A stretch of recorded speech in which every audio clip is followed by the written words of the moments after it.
Hi, guys. Welcome to A Little Help for Our Friends, a podcast for people with loved ones struggling with mental health. Welcome back, little helpers. Today I'm going to be talking about BPD Rage, the explosive, uncontrollable, and sometimes scary anger that comes with borderline personality disorder. Um, I'm going to talk about this today because I know that I've been talking a lot about BPD lately and how to manage someone with BPD. And that's because I am just getting so many DMs, emails, conversations with our Cool of Mind clients. By the way, if you have a loved one with borderline personality disorder or any other kind of high conflict, intense emotional problems, then check out Cool of Mind, KULAMIND. That's my program for supporting people who have these kind of relationships. Like if you have a adult child with BPD, or you're married to someone, or someone's in your family that has BPD or trauma or anything like that.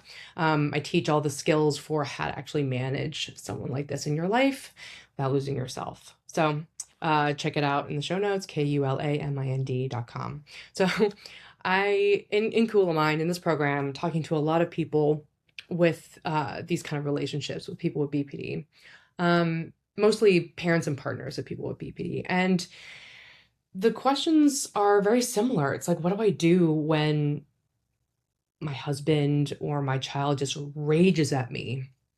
And this has often looked like there's a disagreement, or there's just like a miscommunication somehow, right? Like their loved one comes up to them and says something about how they're upset, and the other person doesn't respond in the way they're hoping for. And then there's like an explosion of a fight. There's yelling, screaming, blaming. And I'm seeing this more in text. I'm seeing this like text after text after text from like your kid or your partner that's like rage filled, right? Like, you're the worst, you're abusing me, I hate you, and I want you to die, right? Like like awful things, and sometimes big paragraphs of text, and sometimes just multiple texts throughout the night, right? So this is the kind of BPD rage I'm seeing. A lot of it can be fueled by marijuana or other kind of drugs. So if you're in the situation and your loved one saying a bunch of stuff that doesn't make any sense, it can be just intense emotion, but sometimes it does get in the level of psychosis, where it just seems like completely not attached to reality. So you could have different levels of this BPD rage. And it's really tough because it feels like a bomb's going off, and sometimes it feels like maybe like a machine gun coming out, bam, bam, bam, bam, anger, and nothing you're saying is working, nothing you're doing, and you're like, wow, my loved one is like crazy, and I don't know what to do. I don't know what to say. Am I being abused? Do I leave? Like, what is going on here? And then they might pretend, I don't even pretend, but they might act like nothing happened the next day, right? When they're feeling better, it's like it's all gone, right? Maybe they throw things, maybe they destroy property, maybe they hurt themselves or hurt you, but the rage in borderline personality disorder, also in trauma and addiction and a lot of other disorders, that tends to be what scares loved ones the most, right? Like, you have other symptoms of BPD, like they have a hard time knowing who they are, like having a strong sense of identity or depression, stuff like that. And that is really concerning, but people really want help around the rage. So that's why I'm making this. Again, it might be a little bit of a rehashing of other topics that I've talked about a lot before, but it's still tough. It's still just hard. What I'll talk about today is, what is up with BPD rage? Why does it feel different than normal anger? And the mechanisms behind it, why it's so intense, why does it feel so uncontrollable? And then I'll talk about different strategies that you can use when your loved one with BPD is raging at you. And thinking about this topic is, it's really interesting because I was thinking, about the times that I've worked with people with BPD, and there's just been just anger. I mean, it's like a switch that's flipped. They could be so sweet and so scared and so sad and tender and gentle and like harmless, and then suddenly they change into this demon. I mean, that's the thing that was the most scary, with not only I've talked about my mom a lot, with alcoholism, but other family members too that struggled with addiction, things like that, where even friends too, um, where you just see like a change in their eyes, right? It's not just like someone gets pissed off or angry, but they go from this gentle soul to like white rage, and it is like daggers coming out, and the kind of person that you were like, whoa, this is like a completely different person than the person who was just here a moment ago, right? That's the thing that's the most scary. It kind of seems like a demon is like coming out at them, like The Exorcist. That is the most alarming and disturbing thing about BPD sometimes. It's like that flip, the Jekyll and Hyde moment. I was thinking about this in my own life and trying to remember what it feels like to be on the receiving end of that. It's always easier when when I'm working with someone or I was in my therapist mode. Like I probably like went into like a hyper intellectualized place where I just kind of put myself and my needs aside and was just like, all right, I'm here. I know this person struggles with this anger and I'll work with it. Like I remember one of the most confusing moments of my time working with in DBT, in a DBT clinic. What happened was, after a DBT skills group course that I taught, one session that I taught, I got this email that was sent to me and all of my supervisors, all of my teachers, like my everyone I respect, all my managers, my clinical supervisors, Dr. Rosenthal, and it was from someone who was in the group who just wrote this whole email about how I'm a terrible person, how I don't care, how I'm awful, that the whole clinic is awful, just like a whole attack on my character, and then it branched out to the whole clinic. I remember that feeling. I remember that was the most shock because like my stomach just fell. I was like, what happened? And it was just like really personal attacks too, right? Like when the BPD Rage, sometimes there's attacks that feel so personal because they actually are close enough to you that they know your weak spots, your vulnerabilities. Sometimes it's called BPD empathy, where they could like almost read you like a book and really go after those really sensitive points. So that person said that I don't have empathy, that I'm cold, that, there's something wrong with me. And it was all of my deepest fears or just like really sensitive places. I've had other patients like yell at me before about other stuff, like you're just a student, and what do you know? You're blah, blah, blah. How old are you? Blah. And, stuff that I didn't really care about. But this was like my character, my ability to love, right? My ability to like care and help.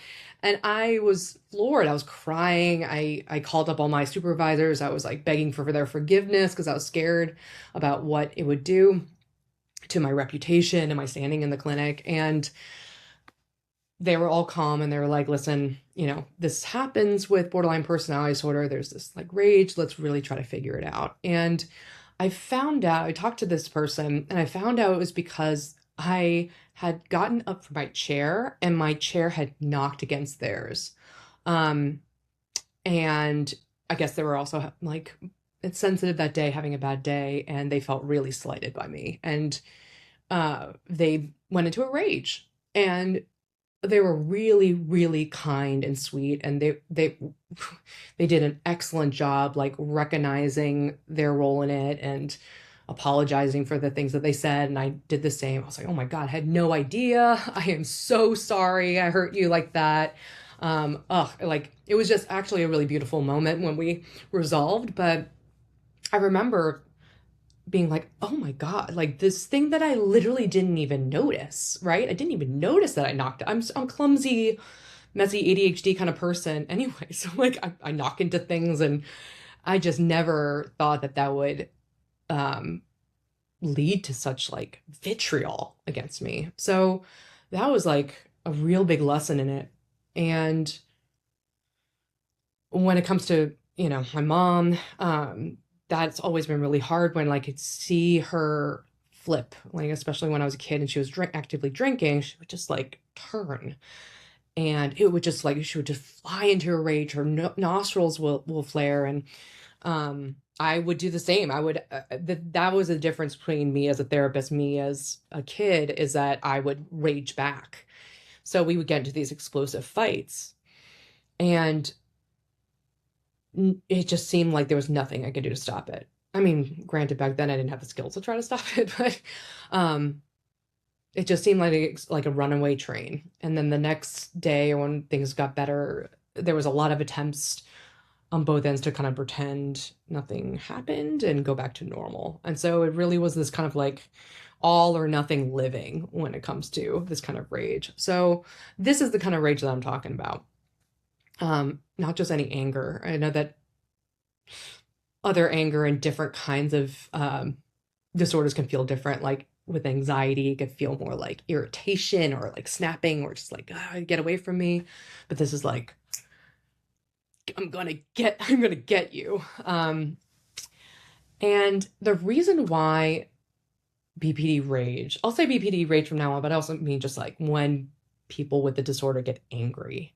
When BPD rage comes out, it really feels bigger, more explosive, and more intense than other types of anger.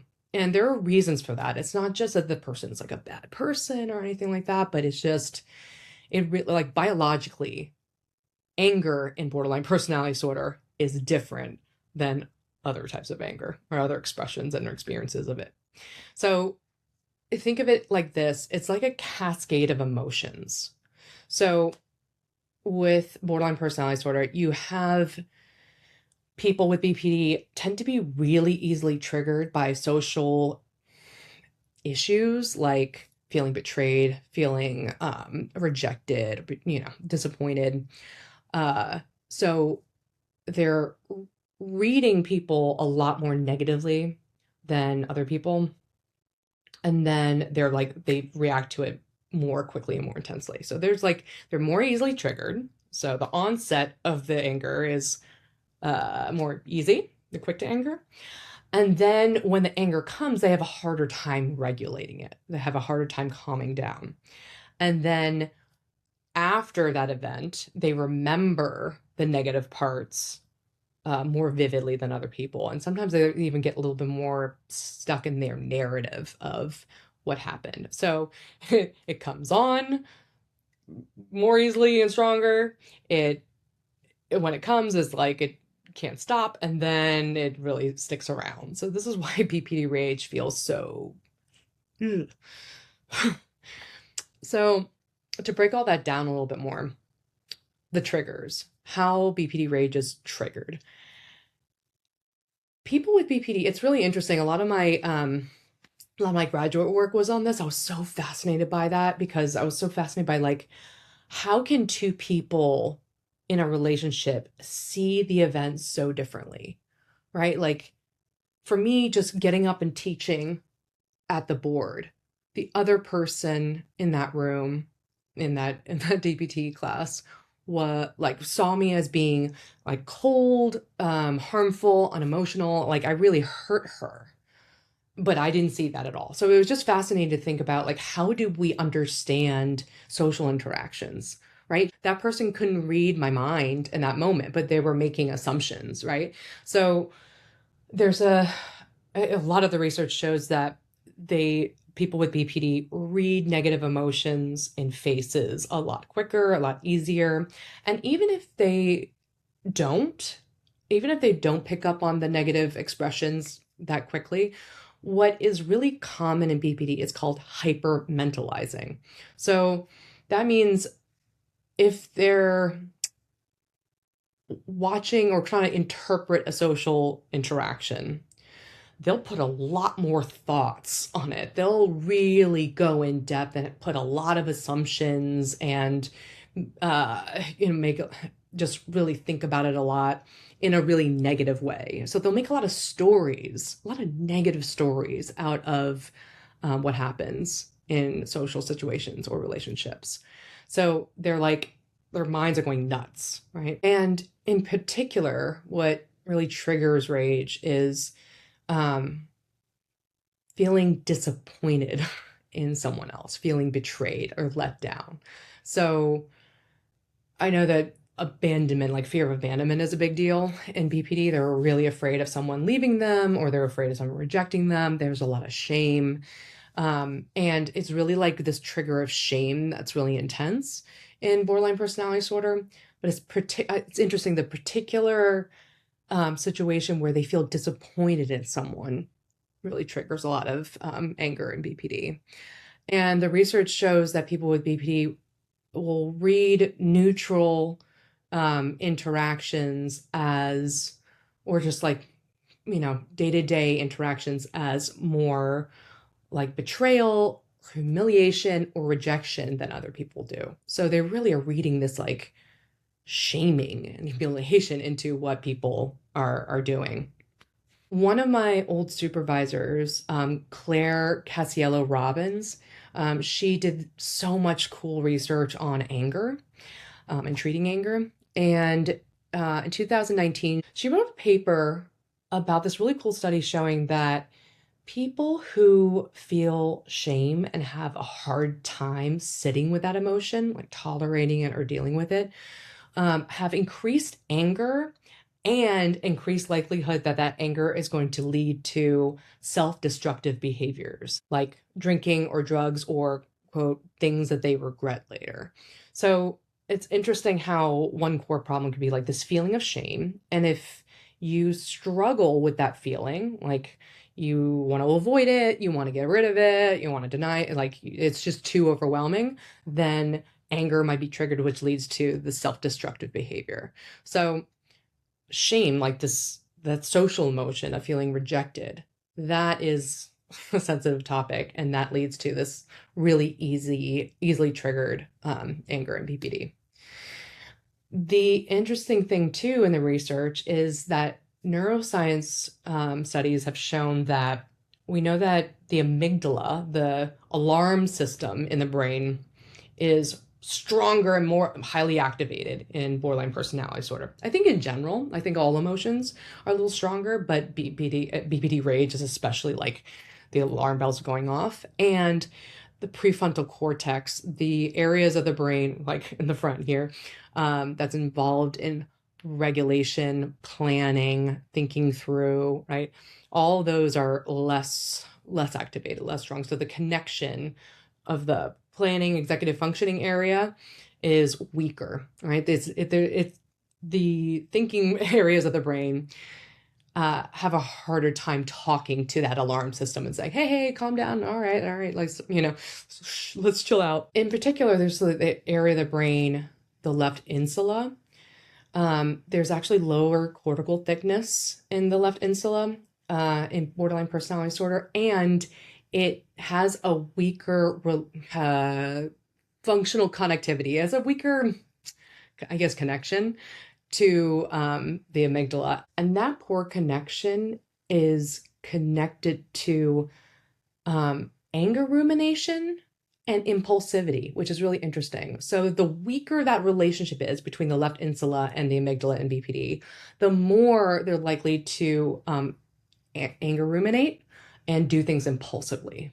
So I think the insula is really involved in regulating anger rumination and what you do with anger. So for if you don't know, anger rumination is when you really think over and over about the things that make you angry, right? Like, oh, I hate that person. They did this to me. They did that to me. They always do this to me, right? Like thinking about it over and over. Sometimes revenge fantasizing is part of anger rumination. Oh, I want to get them back and they got to know how much they've hurt me, blah, blah, blah, right? So these are kind of manifestations of anger and how it could just bubble up, right? And impulsivity, of course, is like, yeah, self-harm, yelling, breaking up, doing drugs, drinking, doing something they regret later, right? All those actions, those impulsive actions, our prefrontal cortex is going to try to calm those down. It's like, whoa, whoa, whoa, whoa. You're angry, but like, let's stop thinking about it. Or maybe let's think about it in a different way. Or let's not rush to drink a whole bottle of wine and then scream at them. Let's just like go to sleep, right? Like the thinking structures of our brain are in charge of that, but they've less control over the amygdala. You're going to get more of that anger, rumination, and impulsivity. So not only is that rage triggered easily, but again, the anger becomes so big that they aren't able to regulate it, they aren't able to calm themselves down. They might not even be aware of how angry they get. It's interesting learning about all of this while having a 3-year-old, because sometimes I see that in my son where he'll mostly when he's tired, which makes sense because then his executive functioning is just like in the toilet, right? So he gets angry and angry, and then you could be like, okay, the words that I've learned from Miss Rachel online is like, your anger is getting so big. You have really big anger right now. And he just won't take it in. He's like, no, I'm not mad. And he's just going nuts. And it's again a runaway train. You're like, oh my God, this is gonna be the next half an hour, or he's gonna tantrum, and I can, here we go. So it's like this balloon that's like, and it just like keeps growing and growing. Okay, so now you have the explosion of anger there. But then afterwards, oh, and also, I've said this in a previous episode, when the anger gets so intense, it can really warp people's perception and thinking. It makes them think about the things that make them angry. So it like locks their attention on everything you did that sucked and, whatever. And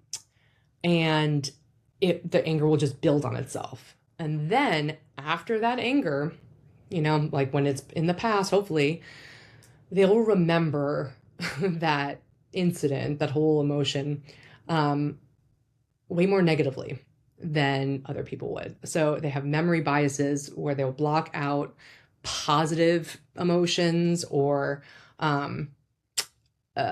alternative explanations, or maybe when they found out that they were wrong and the person wasn't, like probably after that incident, like I hope that person thinks of me better, but they might think of that moment as like, Kibby hurt me, instead of, oh, Kibby just got up and knocked into my chair, right? Like the negative interpretation, the negative story sticks. Yeah, not ideal. So you could think about this as like that cascade of emotions, but also this experience as a stacking process. So people with BPD are more sensitive to social threat, especially if they're disappointed in you. They'll anger ruminate, they'll get more impulsive, the anger will get really big, and they can't calm it down, control it, or control the way they act on it. And then the meaning of the whole situation, the negative interpretation, will stick with them a little longer. And I want to say this before I dive into the strategies. Whenever I talk about BPD rage or anger, lately I've gotten more of this pushback from people online and social media, especially. If you're not following me on Instagram, Dr. Kibby, DRKIBBY, that's my Instagram handle. And whenever I post about stuff like this and say, hey, this is the anger and what I'm personally sort of, this is what you can say to someone who's angry, I usually get some responses that are like, how dare you tell me to just deal with the anger? Like, how dare you tell me that it's my responsibility to manage the abuse? You should only tell me that I should walk away from this relationship. So I want to say now that I'm going to talk about different strategies for how to respond when someone is BPD raging at you. I'm perfectly aware that some of these situations are abusive. I don't care if it's your kid. I don't care if it's your partner who loves you to death and is a kind human. I don't care if it's your parent. I don't care who it is, right? If someone is violent, like physically harming you, repeatedly calling you names, putting you down, isolating you, controlling you, like checking your phone and monitoring you and videotaping you, accusing you of cheating. Like I've heard all these stories. Um, and over time, you feel less of yourself. First of all, if you're in this situation, definitely reach out to me, coolmind.com. This is really where people tend to reach out and ask for my help, and I'll walk you through it. But if you feel controlled and trapped and scared for your safety, could be like your 17-year-old daughter, so it doesn't make any sense to be this scared. Um, it's okay to admit that you don't feel safe and you need to walk away from the situation. Maybe you need to walk away from the relationship. More complicated if it's your kid, but I'm not telling you that you have to just tolerate being abused. If you feel abused, if you feel unsafe, like by all means leave. I can't tell you what to do in every situation, right? So I'll give you suggestions for strategies, but use them at your own discretion. I mean, a lot of this is whether you implement them or not. This is up to you, right? You might have someone who's has borderline personality disorder and is really scary and you feel unsafe, and yet you don't want to leave. You want to use some strategies to calm them down to get to a safe place. Maybe you're like, I could get this person to therapy, or this person's working on it. I trust them. Things are going to get better, right? Every situation's different. And I'm going to tell you some strategies that can help. But if you're like, no, no, no, I'm out, by all means, get out. Okay. So that's just like big disclaimer for if you're being abused, feel free to leave and not use any of the strategies that I'm talking about. But I'll talk through some of the strategies that I've used as a DBT therapist when a patient is raging at me. And here are some of the ones that are really helpful in with research. So I like these 4 major steps to start when you're getting that like flush of rage and you're like, oh my God, first of all, even though I've had a lifetime experience of being like raged at, unfortunately, it would always be upsetting. Uh, I don't let me think. Probably my advisor, Zach, and maybe a few other DBT therapists who are like really like stone cold, not stone cold, but like are really stoic. They could be raged at and they're not upset in the moment. I'm guessing. But every time I've had a BPD patient rage at me, I felt shaky, I felt weak, I felt angry, like I want to snap back, and I also wanted to hide because I'm so scared, right? You will emotionally react. So I don't think there will be ever a time where you can see that rage and just be happy and calm and let it blow over you. So it's okay that if it affects you. Uh, what you shouldn't do is invalidate them, snap back, argue back, right? A lot of things I talked about before.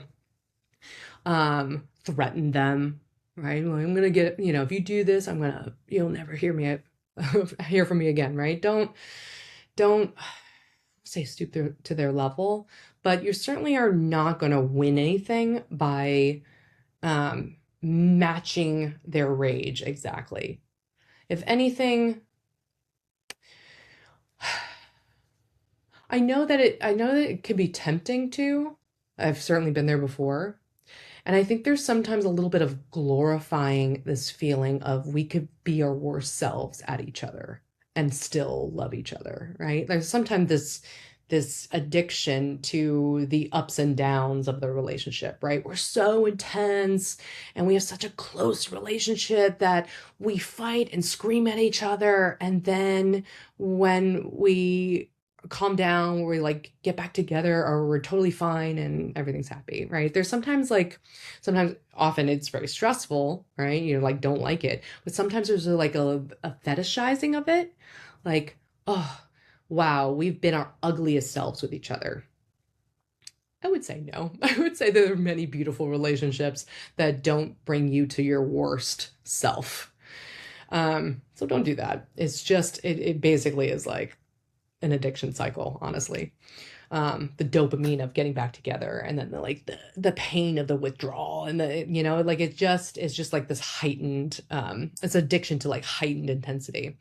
So the principles are going to be these 4 steps: slow things down, validate, um, offer a limited number of choices of what to do, and set a boundary around dangerous behavior. So this is like when you're in the explosion, right? This is what you do. The one thing that I like to do is slowing the interaction down. Like I said, BPD Rage is really quick, right? It comes on like 0 to 60 right away. And you're like, oh my God, why, what? It's on a slow build often. It's like, bam, whoa. And even just you trying to regulate the whole interaction, right? You can't necessarily like regulate them, but you slowing it down is going to be really helpful, right? So things that I've said, because actually like it's something that I just naturally did because when people talk really fast, I think I have an auditory processing problem, because when people talk really fast or there's a lot going on, my ADHD or whatever, I just can't comprehend what's happening. And I can't think. I get like really disoriented. So I have been like, with my mom or with patients, I'm like, whoa, whoa, whoa, so slow down, right? The more you could do this kindly and compassionately but firmly, the better. I know it's hard, but instead of like, hey, slow down, stop it, you just, whoa, whoa, whoa, whoa, slow down. I really want to hear you, but this is going too fast. Can we slow down so I could really understand what's happening? I want to know why you're upset. I want to know how to fix it. I can't when we're talking this quickly. So can we just like, can we take a breath, and can you tell me what happened? What happened that made you so upset? What's going on? Whoa, whoa, whoa, whoa. Okay, let's slow it down a little. Wait. And then what happened? When did this start? Right? So I'm like, help me understand this, right? It's like when a movie goes too fast, you're like, whoa, let's rewind and like, watch it again. It's more like you could think about, I need to clarify what's happening, right? And I just slow it down enough so I can understand. Um, so that's step 1. If that doesn't work, or even when it does work, the next step you could try is validating the emotion. So I talk about this a whole lot. Validation is one of the key skills when it comes to loving someone with borderline personality disorder. Where you don't have to love them, just like dealing with someone with borderline personality disorder.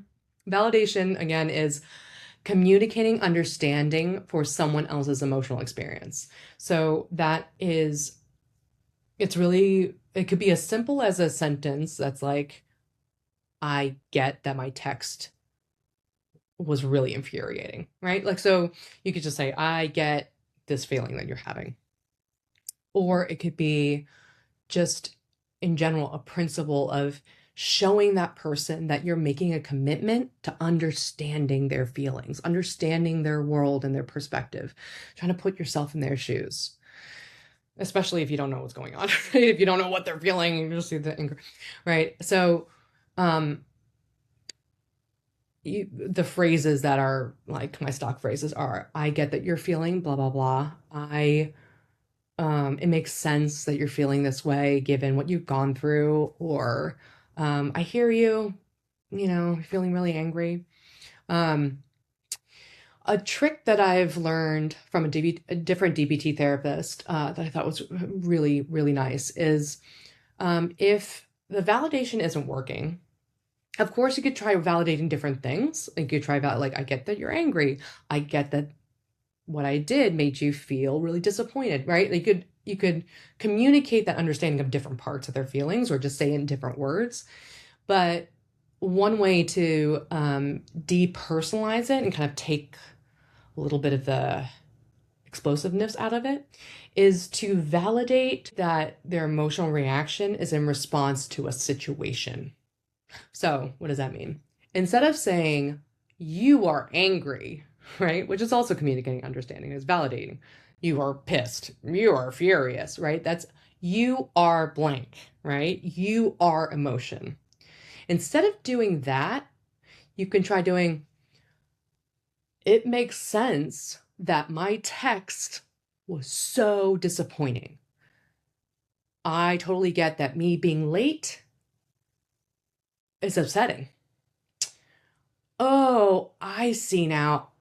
Me getting up, hitting my chair against yours, um, without apologizing or even noticing must have felt so dismissive and cold, right? A small linguistic change there, but it's almost like a passive tense, but it's really about this like, oh, situation leads to emotion, not you are anger.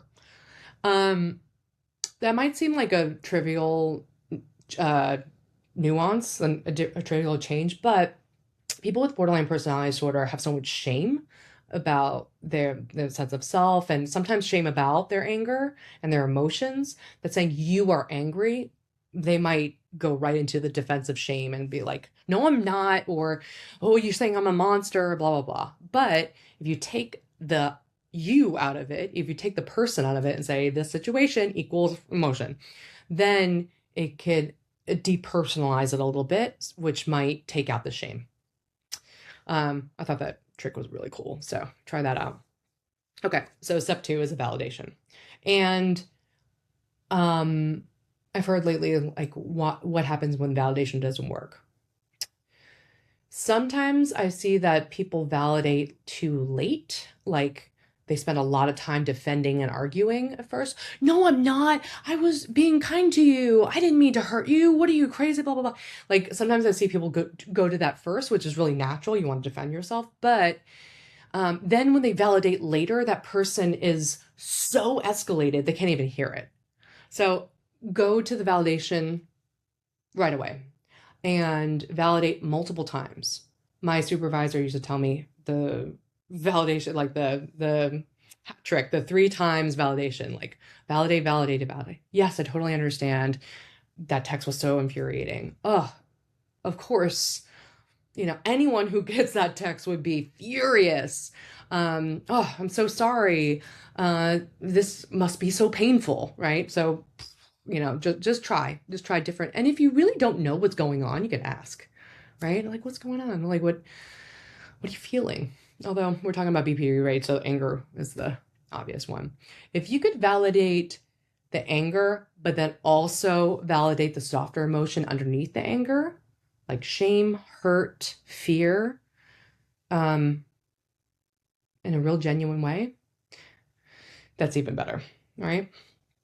I've also gotten the question about validation of, well, what do I do when the other person thinks I'm being really condescending or patronizing? Like they're like, oh, you sound like a robot, right?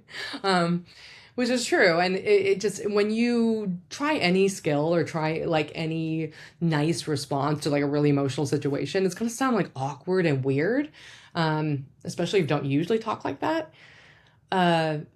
That's just the name of the game, right? It's like for the first time you do anything, it's going to be awkward. And so it might seem weird to be like, I understand that what I did was super hurtful, or I get it. Anyone would feel that way if they were you, right? Like it's going to sound not genuine. And that's why these are skills. That's why these actually take practice. It's not like you get it right away and it's a magic bullet and everyone's calm, right? It might be clunky, and that's okay. You could even just validate, like, yeah, I know I'm sounding like a robot, but like I really mean it. I really am getting it, or I'm trying to get it. So please understand. But the other thing you can do, this is like more advanced skill that's kind of hard. But I saw some like amazing therapists do this. I'll try to explain. Is try to match their energy a little bit while validating and bringing it down. So it sounds robotic if someone's like, you're an asshole, and you go, I understand that you feel this way, right? That mismatch of emotional expression feels weird and condescending, like you're being cold and above it all, right? But if you enter in there, yes, like, get a little heated, like, just, you don't have to stare right at them, but like, bring the energy up and then, bring it a little bit down. That kind of guides the energy down a little bit. So, um, one time I went to a training for mentalization-based therapy. So good. Bateman and Fonagy, Dr. Bateman and Dr. Fonagy are with the two developers of mentalization-based therapy. It's a kind of therapy that's developed for borderline personality disorder. And it focuses on how people think about other people. So, my favorite.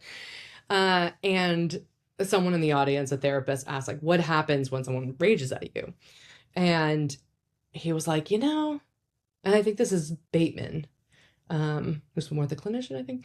He was like, what? Well, let's try joining in on it a little bit. Let's try like validating by being there in that emotion. And we're like, what? Like, are we not supposed to just yell back? Isn't that actually what escalates the fight? And he was like, let me just try it. And so they role played, and the therapist pretended that they were their patient. And they were like, I hate you. How could you do this to me? And Bateman went, yes, how could I do that? How could I do that to you? Oh, and it was just, it was more like surprising. Like he almost like leaned in with delight, but like it was genuine. It wasn't like mocking. It was like, yes, I agree. It's crazy. Let's figure this out together. And he just like, phew, like took a breath after that. Use that with caution because like it wasn't a role play and he's a master at this. Like they don't like get all excited when someone's yelling at you, but you could be a little bit like, yeah, I get it. That text must have really hurt me, getting up and just smacking a chair against yours. I get it. Right? So you can sound genuine, like, oh, I'm being affected by this person yelling at me, but let's rest here. So that would be really jujitsu validation. And the third one's interesting. The third one is offering options for what to do next. I like this one because you want to, all of this is kind of like trying to turn on their regulation, or at least like borrowing what regulation skills there are and try to like walk them through it with them, like I don't say regulating for someone, but like trying to regulate the situation. So if you're like fully in the emotion, remember like the prefrontal cortex of thinking and planning is a little like not as active, right? A little offline. But you want to bring the planning back in, right? The little meta awareness, a little bit of a, like what do we do with this, right? So offering two solutions could be like, okay, what do you want to do? Do you want to talk now about this and try to figure out a way forward? Or do you want to talk later when we're more calm? Or we could talk about this right here, or we could take a walk and talk about this. Or hold on, should we discuss this now? Because I'm gonna put my clothes in the laundry and then we could figure it out, right? So give it like only 2 or 3 really circumscribed options for how are we going to move forward right now? How are we going to resolve this? What are we going to do together? Like, let's get a quick roadmap, which one not only gives them agency, right? They're picking choices. They're in control, but it's not an overwhelming amount of things, right? It's not like, well, what do you want to do? Like they don't know. They're just going to scream, right? So it's just like, okay, we could talk now or talk later. We could take a breath or we could hash it out, right? So just giving them some options. And then the last one is set the boundary around dangerous behavior. So the mistake that I see loved ones and people with BPD make all the time is really demonizing the anger, right? Oh, I hate that I'm angry.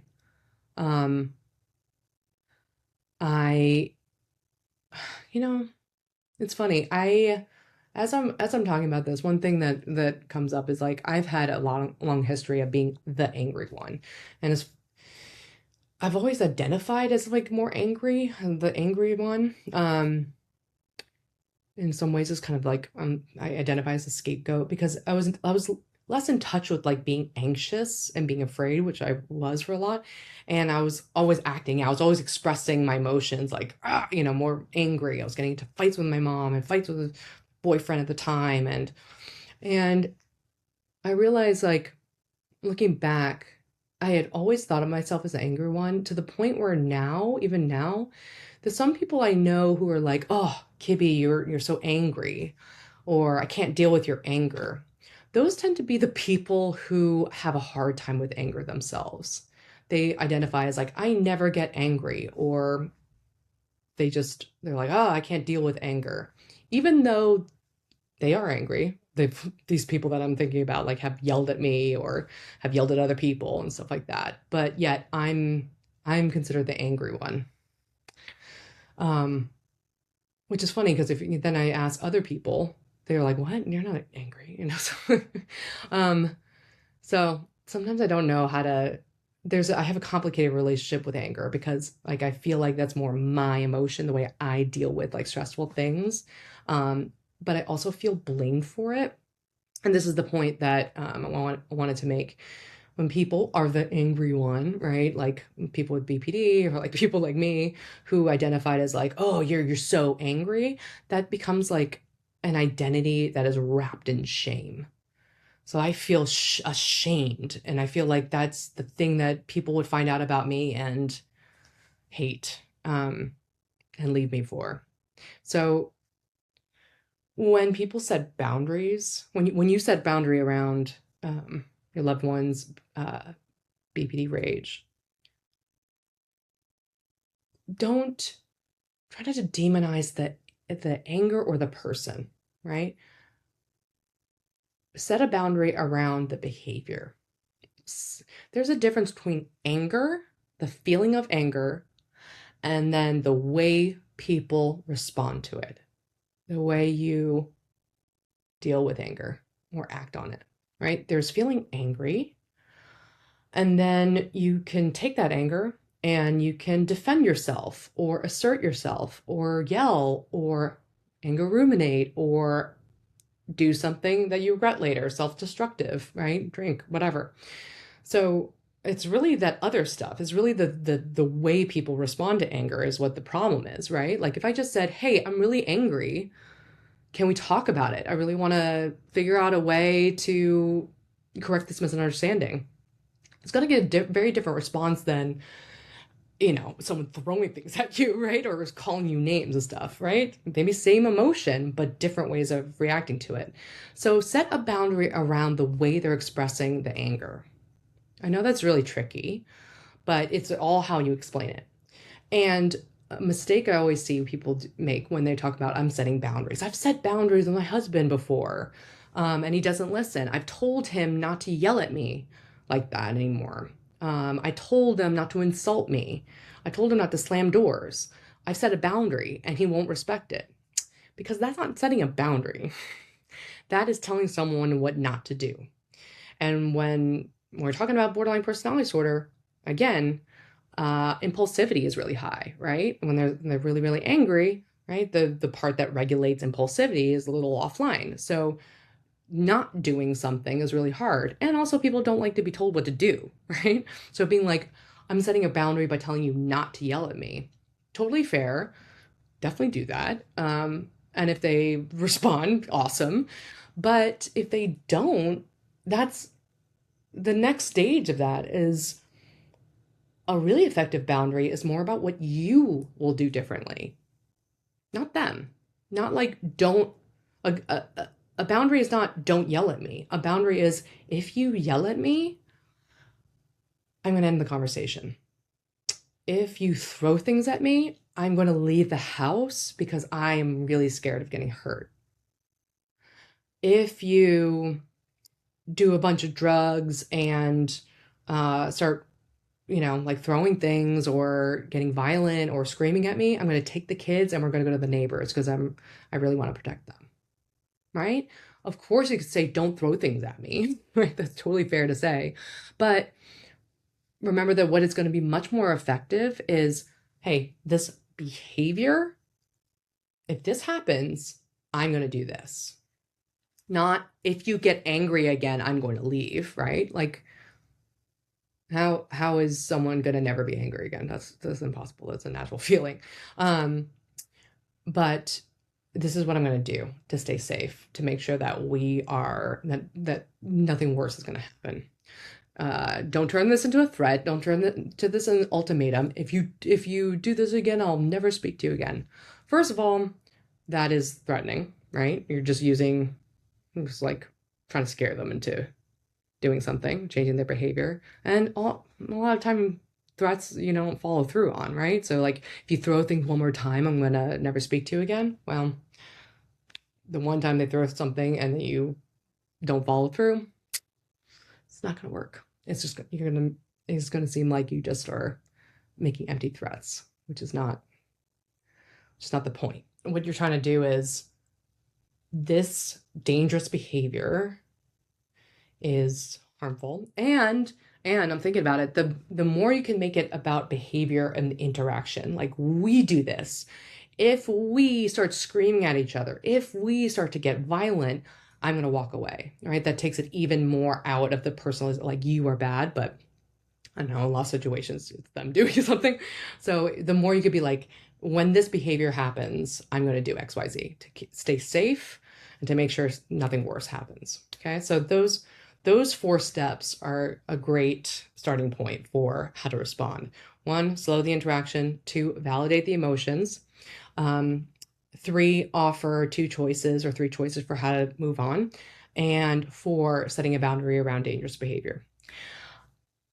Now, when you actually talk about it, when you maybe are calmer or in a repair mode, or if the fight is still happening, but you are working through it in a safe way, then some principles that you could use is from mentalization-based therapy. You can kind of break down like what happened, right?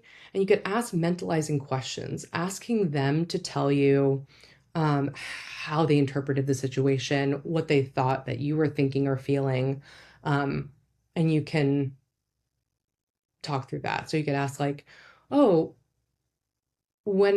if they say like, oh, you didn't text me back, oh, how dare you? Instead of saying, no, I did, I texted you later. You can ask about their hypermentalizing.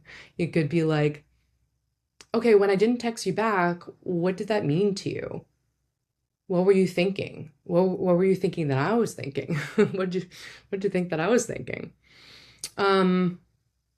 The totally natural and understandable response to that is correcting them, right? Because what's in your mind. I've done this so many times. It's so tempting when someone goes, especially my mom or other people, like, you were trying to punish me. You were whatever. And I'm like, no, I wasn't. Like, you were upset because of something you think was in my head, but I'm the only one who could tell you that that's not true, right? So, like, it's just so tempting to argue. If you do it, I get it. I've been there.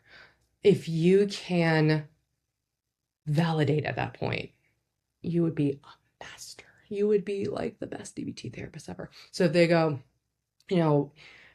your chair knocked into mine and you were trying to dismiss me, instead of saying, no, I wasn't, be like, oh, so when my chair knocked into yours, you thought that I was trying to dismiss you? Of course you'd be upset. Of course that would be hurtful if you thought that.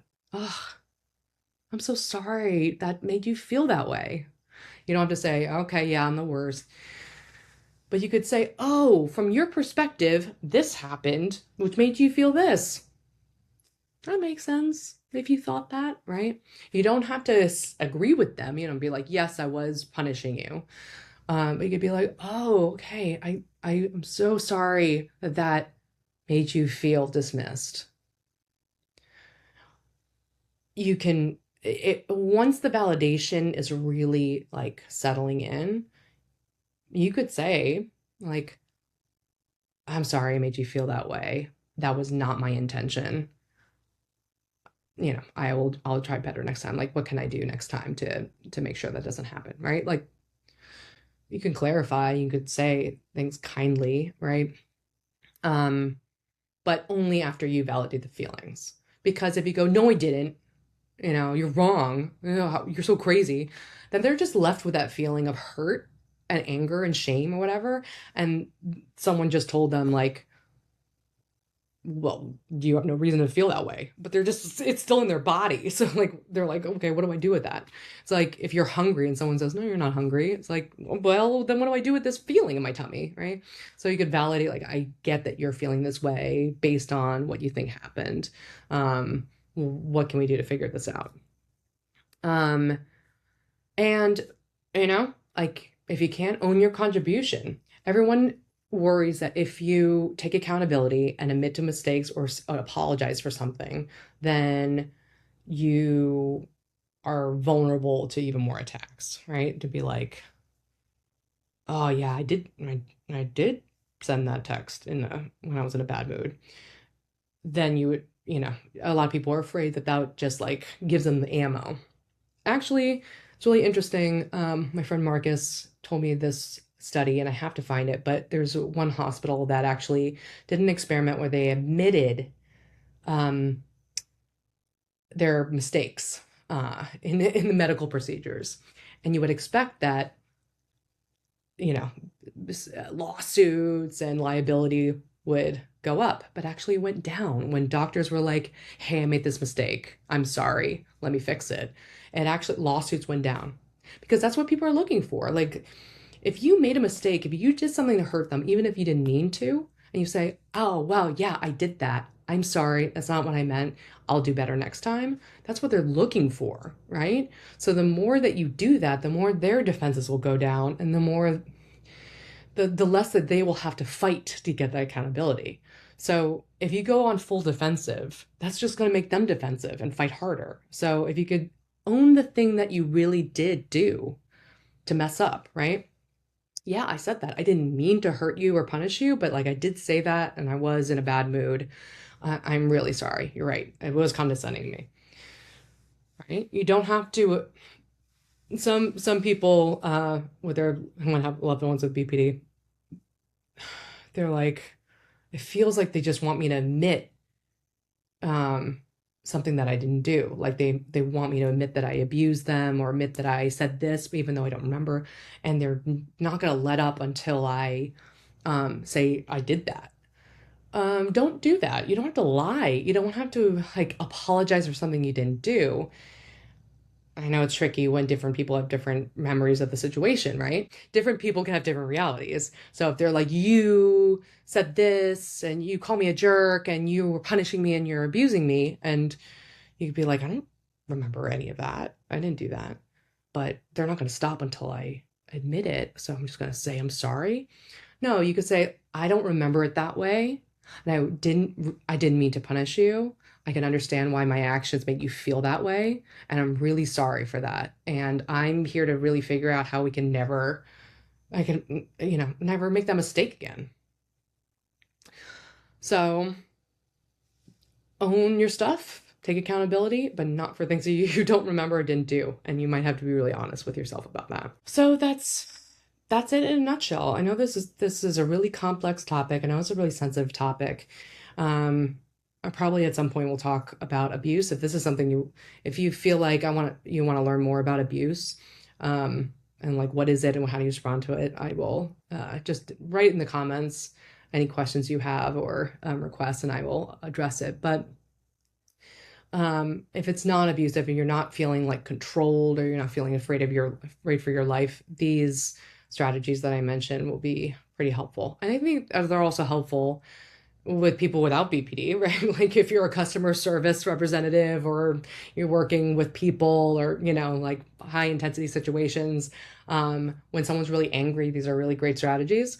But I think it's especially important with people with BPD and BPD Rage because you are introducing the regulation strategies that are less available to them, right? You're like slowing it down, you're labeling the emotions, you are figuring out how to move forward together and be collaborative on that.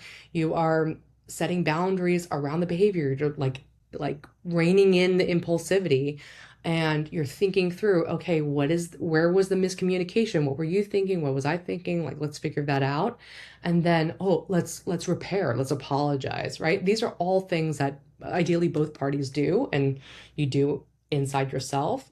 But if you have a loved one with BPD, you're unfortunately going to have to do a lot of the regulation for the both of you in that moment, or at least like offer that, right? Offer the environment that regulation is happening. And they are free agents, so they might say F you and not work with you at all in any of that. And that could be possible, but that's when you decide to like walk away or, do something else. But staying grounded for you, at least you can think about this.